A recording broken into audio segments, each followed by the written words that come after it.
Le conseil du jour vient un peu tard pour certaines épreuves, en tout cas cette année, même s'il en reste encore, bon, il n'y a pas que 2025 dans la vie, en tout cas j'espère.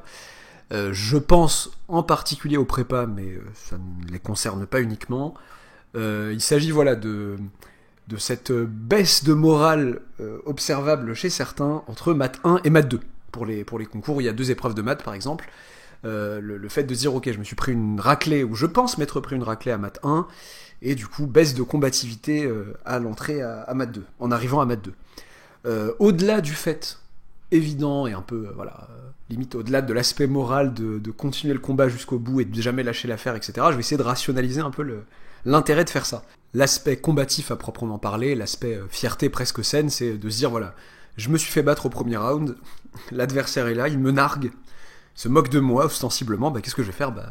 Je vais le monter en l'air au deuxième round. Qu'est-ce que c'est que ces histoires? Voilà, c'est ça mais au-delà de cet aspect-là, mais au-delà de ce principe, bon, j'ai aucune manière de prouver ce que je vais avancer, mais il me semble que vos résultats en termes de rang, en termes de classement, en termes de position par rapport à la barre d'admissibilité, vont bien plus dépendre du moral des troupes avant la deuxième épreuve, entre la première et la deuxième épreuve, donc en attaquant la deuxième épreuve, que de votre sensation d'avoir réussi ou pas la première épreuve.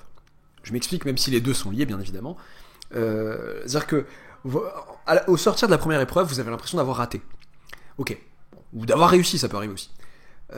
Sachez que vous n'êtes pas si unique et si spécifique que cela, et que vous êtes un point d'une gaussienne. Bon, vous êtes peut-être très à droite, peut-être très à gauche, peut-être au milieu. Vous êtes un point d'une gaussienne, et très souvent, la sensation d'avoir complètement foiré l'épreuve et qu'elle était incroyable et imbuvable, etc., elle va être partagée par beaucoup d'élèves. Si on fixe des paramètres de niveau tout le long de l'année, etc., on prend des élèves de niveau similaire, si vous avez ressenti ça, il est très probable que beaucoup ont ressenti ça, et donc potentiellement déjà, vous avez peut-être pas autant raté que vous le pensiez, et peut-être pas autant réussi que vous le pensiez dans certains cas, parce que voilà, vous avez trouvé ça simple, mais beaucoup de gens aussi statistiquement ont trouvé ça simple. Donc votre sensation de réussite ou d'échec à la première épreuve, elle est à relativiser. Vous avez fait de votre mieux, j'espère pour vous en tout cas, voilà, ça a donné ce que ça a donné, elle est à relativiser. Mais le fait de construire, sa motivation en attaquant la deuxième épreuve sur ce premier pressenti, me semble pas pertinent. Voilà, sur le plan purement rationnel et pas uniquement sur le plan du principe, etc.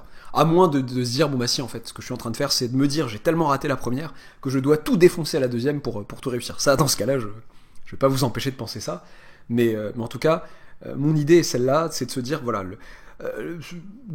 pour la première épreuve, votre réussite ou pas sur la première épreuve, voilà, vous êtes dans une gaussienne, vous écartez plus ou moins, pas énormément, du niveau que vous êtes censé avoir toute l'année, etc. Mais par contre, là où on voit de gros écarts, c'est en attaquant la deuxième épreuve. Des gens qui sont tellement pas motivés ou tellement démoralisés qui vont complètement partir en vrille alors que c'était pas leur niveau, ou à l'inverse, des gens qui gonflés à bloc vont réussir à bien s'écarter du point qui leur était assigné sur cette fameuse gaussienne. Voilà, je sais pas si... en tout cas, c'était relativement clair dans ma tête.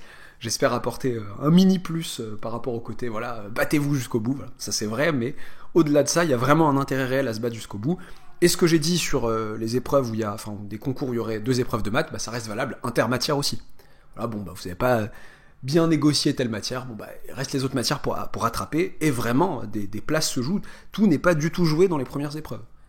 Et j'ai pas envie de dire quels que soient les coefficients, parce que ça dépend aussi, mais même des épreuves à faible coefficient, avec un écart type bien plus large entre les élèves, doivent être prises au sérieux. Bon courage à toutes et à tous, j'espère que ça vous aura plu, n'oubliez pas de vous abonner si ce n'est pas encore fait, et à bientôt pour un nouveau conseil, une nouvelle vidéo, on verra.